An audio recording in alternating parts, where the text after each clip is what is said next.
Emma Navarro thrives under Australian Open spotlight, maintaining focus as her tennis career ascends. Melbourne, Australia. On a chilly December afternoon in Midtown Manhattan, Emma Navarro sat quietly in the lobby of a hotel near Central Park.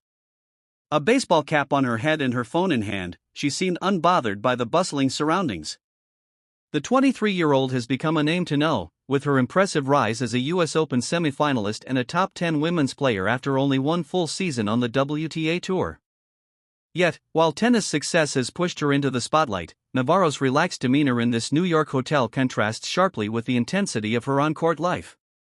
In fact, despite her growing fame, the spotlight was never something she actively sought. The exact opposite, she said after a second-round victory at the 2025 Australian Open, where she battled Wang Xiyu in another three-set match that went down to the wire.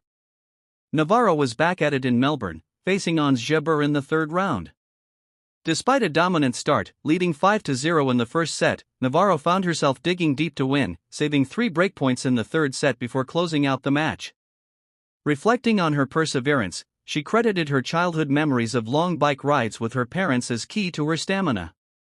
After the match, she even wrote "Me Heart 3 sets" on the camera lens, a tribute to her affinity for these drawn-out contests. In 2023, she won 19 out of 25 matches that went to deciding sets. Despite her growing fame, Navarro remains modest about her success. She is not entirely comfortable with the constant attention that now comes with being in the top 10. "It's the opposite of my nature," she admitted, noting that managing fame is unnatural for her. Her journey to prominence has been steady and deliberate. After a strong junior career, Navarro opted to attend the University of Virginia, where she won the NCAA Women's Singles Championship.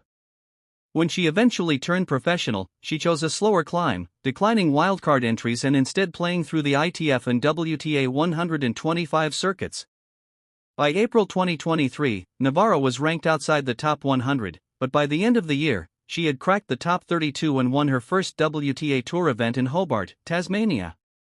Now, however, with back-to-back wins over top players like Coco Gauff at Wimbledon and the US Open, Navarro's career is accelerating, and so is the demand for her time.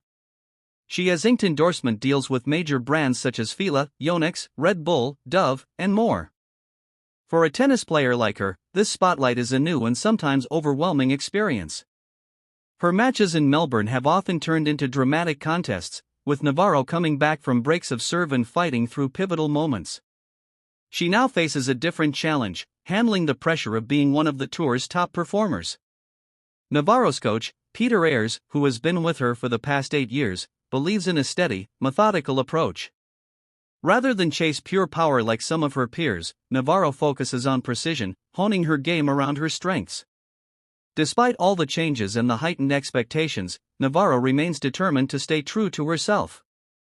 "My tennis can be alpha, and I'll let that do its job while I can just be me," she said.